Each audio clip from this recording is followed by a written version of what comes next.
Siapakah pria dengan luka api? Kalimat ini terdengar jelas dari ucapan Katarina Devon, salah satu kapten kapal Titanic bajak laut Kurohige. Teach dan Jesus Burgess pun mulai angkat bicara. Di dunia ini terdapat 4 poneglyph berwarna merah. Yonko, Kaido, dan Big Mom masing-masing sudah memiliki salah satunya.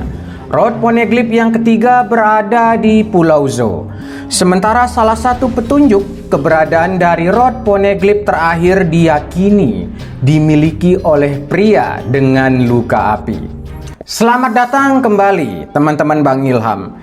Di video baru kali ini kita akan mencoba menelusuri identitas dari si pemilik luka api tersebut. Simak terus video ini sampai habis. Dan jangan ada informasi yang terlewatkan. Jadi kita langsung saja masuk ke pembahasan. Pembicaraan di waktu dini hari di antara sekelompok pria berambisi menakutkan. Semakin larut dan semakin tenggelam. Namun mereka mulai menemukan titik terang di antara benang-benang merah yang semakin kusut. La Fifte pun memulai narasinya. Menurut isu yang beredar, pria itu menaiki kapal berwarna hitam pekat. Jika kapal musuh mulai mendekatinya, tiba-tiba saja muncul pusaran air raksasa yang akan menenggelamkan kapal musuh tersebut. Tetapi Shiryu punya pandangan yang berbeda. Dia mungkin adalah orang rahasia atau agen tersembunyi dari pemerintah dunia. Pemerintah dunia diyakini memiliki banyak rahasia dan tidak aneh jika mereka menyembunyikan salah satu dari poneglyph berwarna merah itu untuk mencegah para bajak laut menemukan harta karun One Piece. Jadi siapakah pria dengan luka api tersebut? Pria dengan luka api, kalimat ini bisa dianalogikan dengan seseorang yang memiliki tanda atau simbol luka yang mudah dikenali, kekal atau tidak akan pernah terhapus atau dihapus. Tanda yang merupakan sebuah petunjuk penting. Dia adalah seseorang yang menderita akibat tusukan atau serangan api. Mungkin bisa jadi bara api yang sengaja ditorehkan ke salah satu bagian dari anggota tubuhnya sebagai hukuman atau bentuk perlawanan. Seandainya teori ini benar, pria itu adalah salah satu dari pemilik tanda cakar dari naga terbang. Cakar naga terbang adalah salah satu tanda atau simbol luka api yang sangat populer dan tidak mungkin untuk dihapus. Simbol yang diberikan oleh kaum naga langit atau Tenryubito sebagai penanda dia adalah budak, orang dengan derajat lebih rendah dari manusia biasa. Ada beberapa kisah pemilik simbol ini yang cukup populer. Namun yang cukup menyita perhatian kita adalah pria bernama Fisher Tiger, sang petualangan sejati dari Fishman Islands, pembebas para budak di tanah suci Mary Joyce 15 tahun lalu di Grand Line. Aksi keberanian yang sangat menakjubkan, mengundang pujian dan simpati yang luar biasa. Berjalan sendirian melancarkan serangan terhadap tanah suci Mary Joyce, melawan kekuatan absolut pemerintah dunia dengan membebaskan para tawanan dan budak tanpa memperdulikan asal-usul dan ras mereka. Setelah konfrontasi itu berakhir, Fisher Tiger membangun kekuatan barunya. Mengumpulkan mantan budak-budak manusia ikan dan manusia-manusia buangan yang merupakan sahabatnya dulu dari kawasan Fishman Islands. Kekuatan baru beralih bentuk menjadi bajak laut matahari. Setelah mereka semua mengubah tanda cakar naga terbang menjadi lambang matahari. Namun pemerintah dunia tidak berdiam diri. Mereka terus memburu keberadaan Fisher Tiger dan para budak manusia ikan yang telah melarikan diri dari Mary Joyce. Fisher Tiger lebih dikenal sebagai kriminal yang paling berbahaya daripada seorang pahlawan.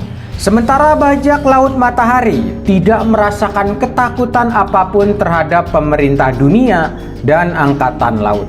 Mereka bersama Fisher Tiger melanjutkan perlawanan atas diskriminasi terhadap manusia ikan dengan pemerintah dunia. Namun sang pembebas itu saat ini telah tiada. Gugur setelah tugasnya selesai, mengantarkan seorang anak perempuan ke kampung halamannya kembali.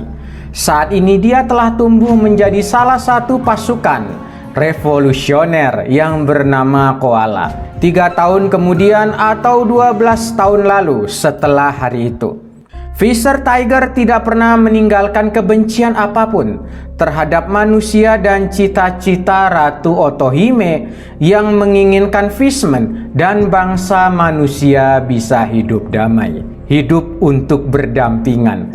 Pria dengan luka api itu mungkin adalah salah satu dari mantan budak manusia ikan atau tawanan yang dulu pernah dia bebaskan dari tanah suci Mary Joyce. Namun dia bukanlah bagian dari anggota bajak laut Matahari. Sementara pemerintah dunia berpikir dia dan Fisher Tiger saling bekerja sama, sehingga mereka terus diburu oleh pemerintah dunia dan angkatan laut.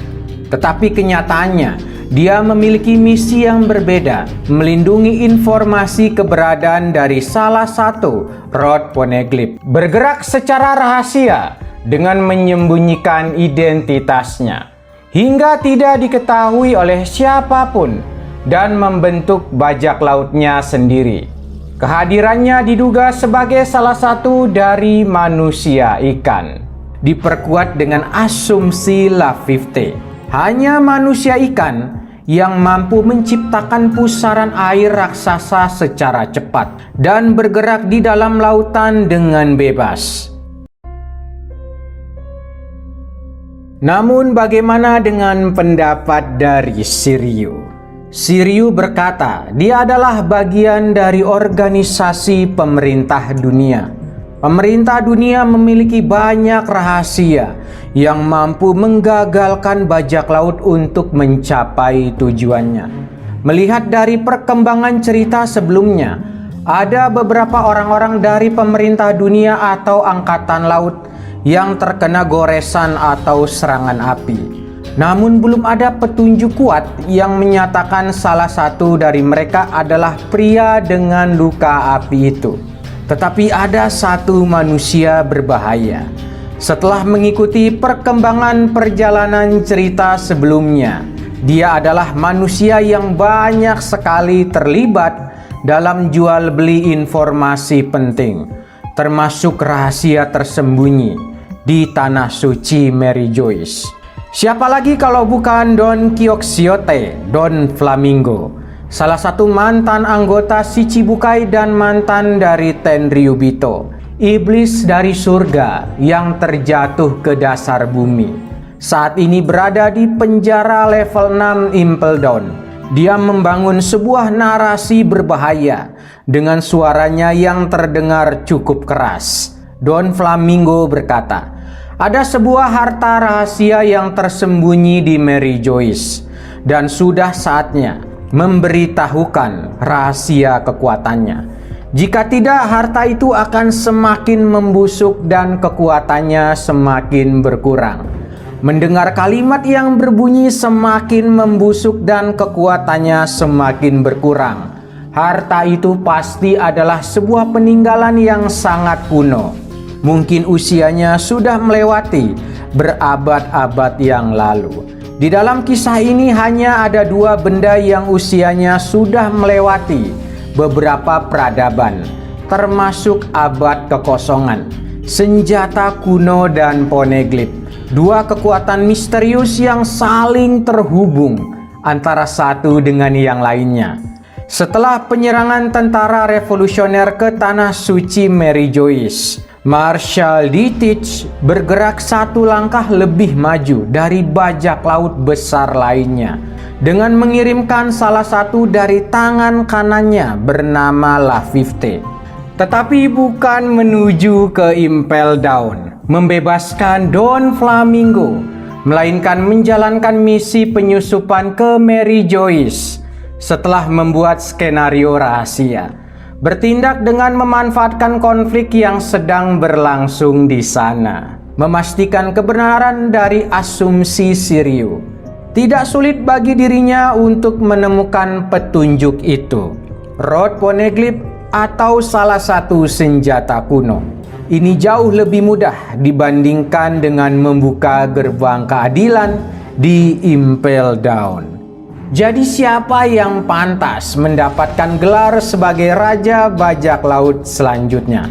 Baik teman-teman semua, kita sudah berada di akhir video. Terima kasih sudah enjoy dan menikmati video pembahasan ini. Sampai bertemu di video baru selanjutnya. Saya Bang Ilham, saya pamit.